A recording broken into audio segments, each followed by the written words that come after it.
Taip, sveikinu visus atvykus į 5. beveik paskutinį, prieš paskutinį žvalgo mokinio turnyro etapą. Jį organizuoja Šaudymo iš lanko centras ir leidykla Nieko rimto.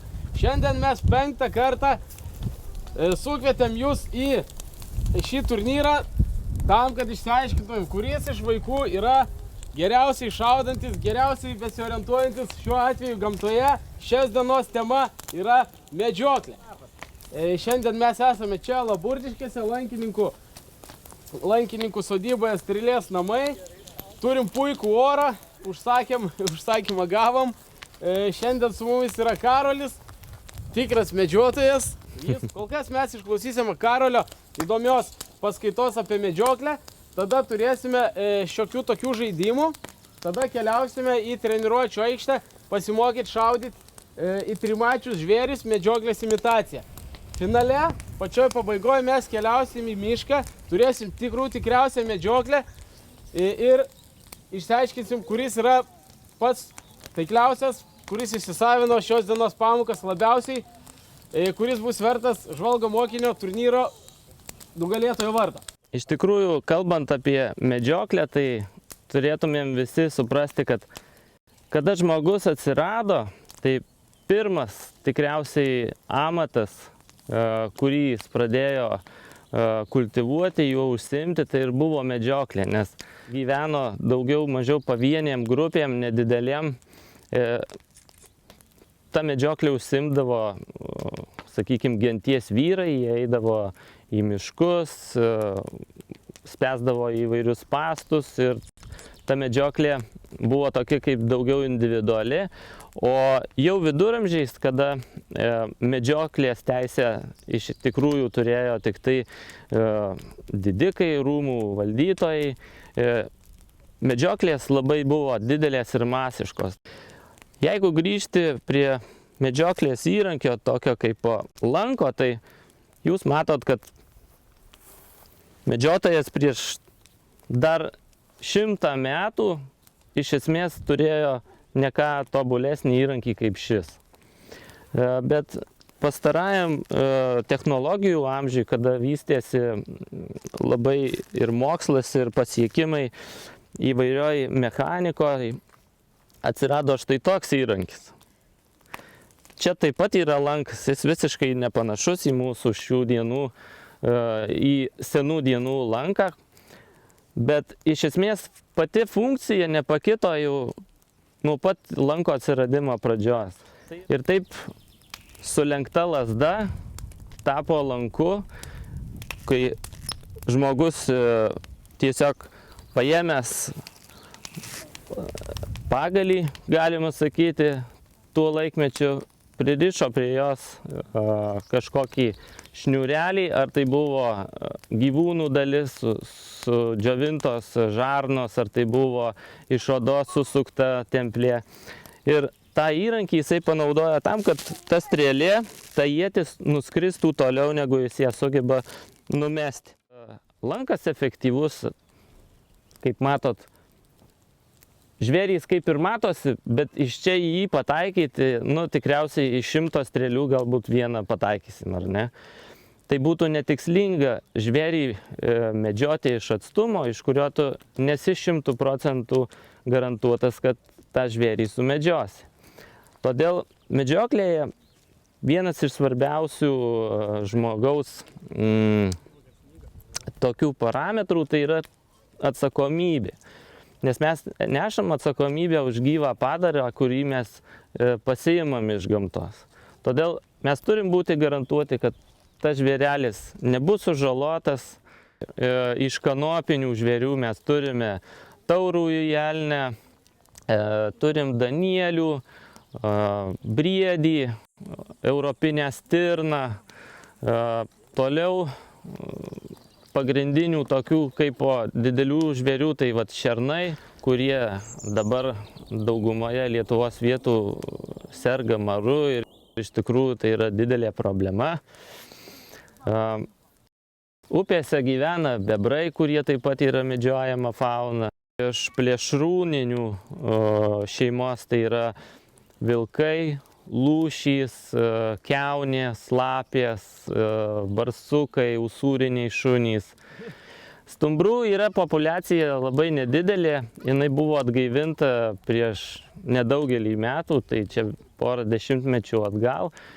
Tuos stumbrus parsivežė iš Lenkijos ir Šimonių girioje šiai dienai laisvėje gyvena apie 40 mano žiniomis stumbrų.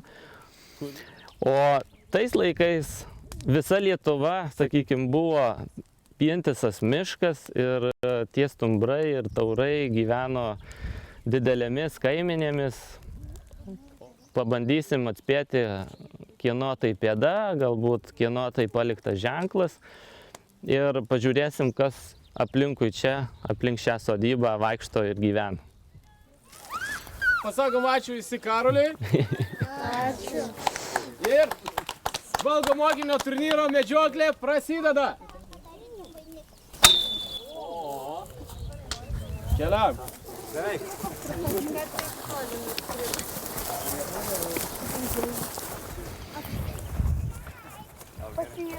Tai iš esmės pažinti gamtą ir suprasti, kur surasti tą gyvūną, medžiotojai labai svarbu mokėti skaityti gamtoje gyvūnų paliktus ženklus. Tai yra atskirti pėdsakus, randamas išmatas, kieno tai. Taip pat, sakykime, gyvūnų nakvojimo vietą mokėti surasti. Daugiausia šansų surasti kažkokį tai pėdsaką ar gyvūno paliktą ženklą yra ten, kur netoliese yra vandens šaltinis. Štai čia mes turime prūdelį ir pabandysim prie jo prieiti, pasižiūrėti, ar tenai ateina žvėrys atsigerti. Štai čia turim senų pėdsakų. Štai va šitos visos duobutės, jos yra seni gyvūnų palikti pėdsakai. Šerno pentiniai kauliukai, va šitie, kurie būna už kanopos, visą laiką palieka įspaudą žemėje. Tai va čia yra užpakalinės kojos, va šitas va įspaudas. Tai čia va suaugusio briedžio įspaudas būna, na, galbūt net dvigubai didesnis. Tai čia galima būtų spręsti, kad tikriausiai jauniklis. Matot šitus ženklus? Tai čia kažkada, prieš kokius galbūt metus ar du, jaunas drebulės apvalgė briedžių arba elniai. Žodžiu, kada matot va tokiam va aukštį, tai gali būti taip, kad įtarimas elniai. Bet kada, sakykime, va čia va apgriaužt, tai jau didesnė tikimybė, kad tai yra briedžio paliktas pėdsakas, nes briedis gali pasiekti virš 3,5 metro aukštį. Ir ką mes čia matom? Ateikit. Matot šitą pėdsaką? 3 pirštai. Kas mano, kas tai galėtų būti? Smilti, kaip tu galvoji? Kas tai galėtų būti? Kas gali palikti štai tokį didelį pėdsaką? Na, tėveliai galbūt. Iš tikrųjų, čia yra gervės pėdsakas. Iš tikrųjų, čia turim puikią galimybę dar pastebėti ir bebrus. Čia nelabai matosi, bet maždaug pusiaukelėje šio kanalo yra bebrų užtvanka pastatyta. Tai tie bebrai čia gana aktyviai tvarkosi ir galima ateiti, pamatyti pagrindinius tuos požymius, kad yra nugriaužti medžiai. Štai, vat, pavyzdžiui, kitam krante matosi daug tokių pieštukų, ar ne? Štai čia va matosi bebrų kanalai. Kad jam būtų lengva toj teritorijoje judėti, prisikasa va tokių kanalų. Jisai tuose kanaluose vis tiek gali laisvai praplaukti, nes jie yra gilesni.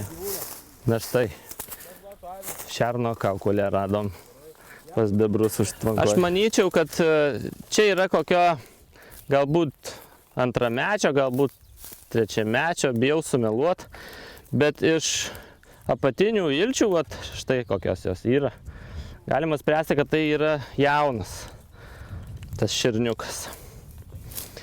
Kaip jis čia atsidūrė? Galbūt kažkokia liga, galbūt tas pats maras. Žinoma, iš galvos spręsti, nuo ko jis numirė, yra pakankamai sudėtinga.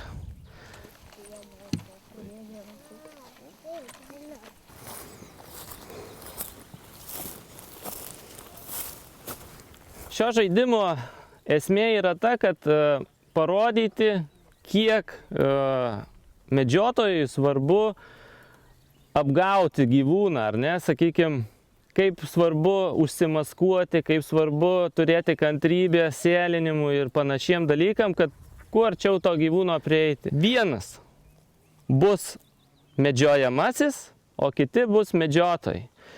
O gyvūnas, kurį iš tikrųjų gamtoje mes medžiojam, jisai ir mato, ir užuodžia, ir girdi. Todėl pirmiausia, mes turim būti nematomi, antriausiai mes turim būti neužuodžiami, o trečiausiai, kada mes jau priartėjam maksimaliai prie gyvūno, turim būti ir negirdimi.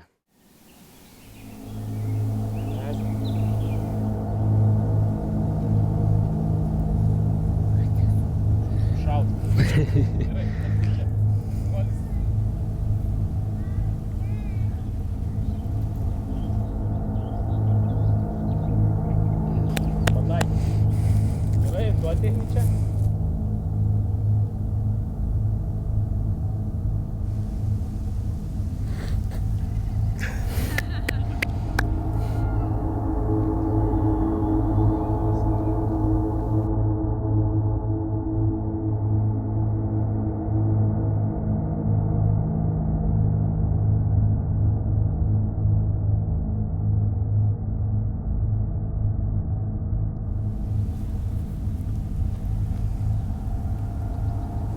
Aiškiai reikėjo šokti, manai.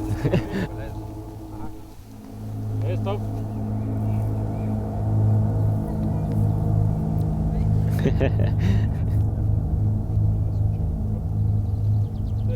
Rankas pakelkit ir laikykit, kas dar nebuvo. Susūgiški.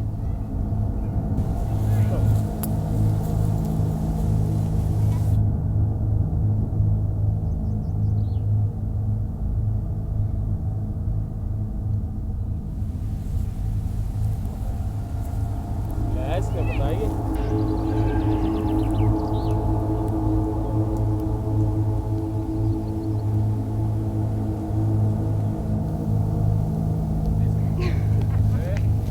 Nebuvo pakirsti.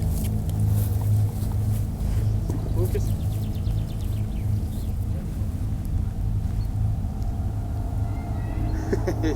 Lūkis.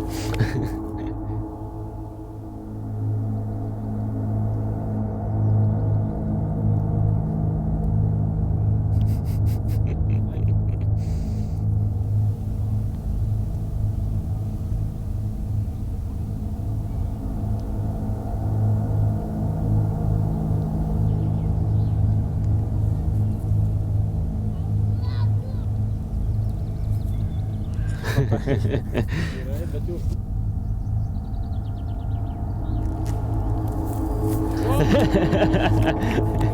Kitą pusę, nepykina?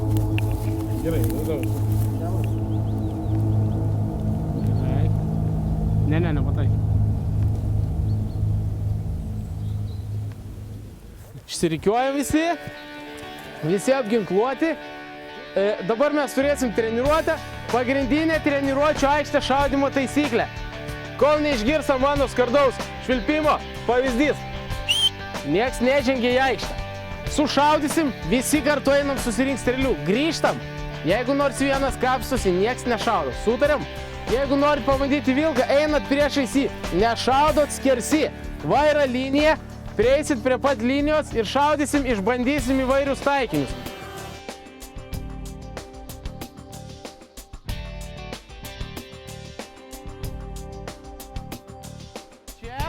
Visi čia. Lanką. Va, ten guli juodas lankas, ar ne? Sakykime, žmogus šaudė iš to, tai va matos linija, kurioje strėlės. Jeigu peršovė, ar ne?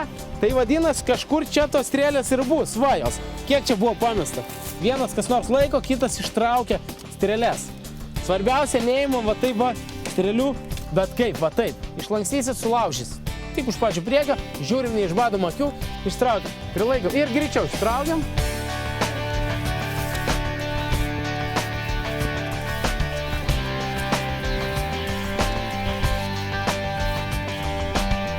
Nutempt iki veido. Žiūrėk, tau esmė yra, va taip va padaryti. Čia pats svarbiausias dalykas.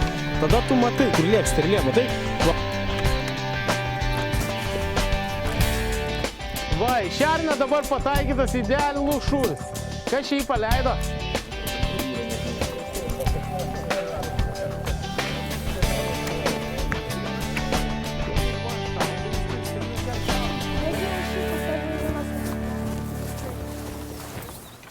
Šiandien jūsų laimė šito šūkio nebus, nes esam medžiotojai ir turim būti tyliai.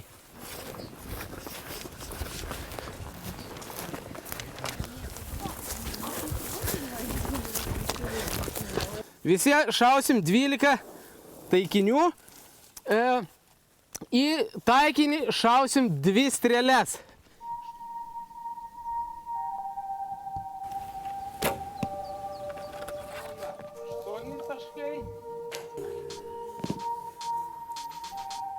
Čia yra turbūt...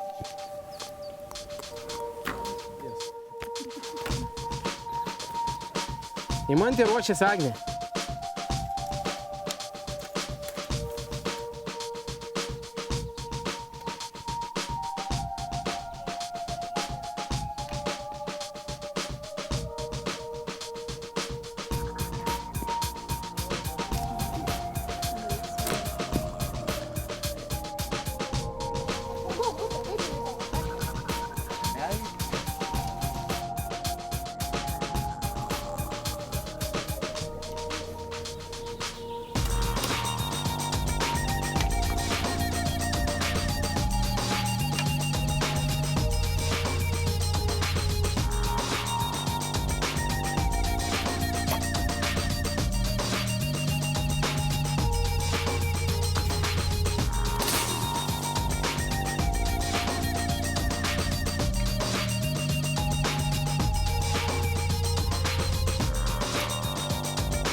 Spaus prie veido.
Čia yra 7, bus 12 iš viso.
Taigi, sveikinu visus ištvėrusius, išgyvenusius 5 žvalgo mokinio turnyro etapą. 3 vieta ir jau prizinė vieta yra 81 taškas. Kviečiame atsiimti prizą žvalgo mokinio turnyrą sušaudžius 81 tašką. 3 vieta Eimantė. Sveikinu Eimantę. Antra vieta 125 taškai Fausta. Sveikinu Faustą. Praeitą kartą kaip tau sekėsi? Pirma buvai. Pažyba. Elzė Večkytė 154 taškai. Dvigubai geriau už pirmą vietą užėmusi berniuką. Sveikinu Elzė. Dabar galite įamžinti mūsų nugalėtojas. 3 vietą su 59 taškais iškovojo, yra versijų, Justas. Sveikinu Justai. Ar ne pirmą kartą šiandien šaudėjai? Ne. Ne pirmą, gerai. Antra vieta 64 taškai. Įtampa auga. Artūras. Sveikinam Artūrai. Ir pirma vieta 70 taškų. Surinkusi kviečiam atsiimti prizą Joną. Jokauju, Ąžuolą. Sveikinu Ąžuolai. Šaunuolis. Išlipęs iš mašinos buvai toks geltonas, kad galvoju, kad tu net nepradėsi turnyrą. Įsiamžykim. O tu jį laimėjai. Šaunuolis. Ačiū visiems dalyviam, laukiame atvykstant kitą kartą, kviečiame į mūsų varžybas, nebijokite jų, jūs visi esate laukiami bet kuriuose mūsų varžybose, kreipkitės, padėsim, išmokysim ir aprūpinsim įrangą, susitiksime rugpjūtį, visiems viso geriausio.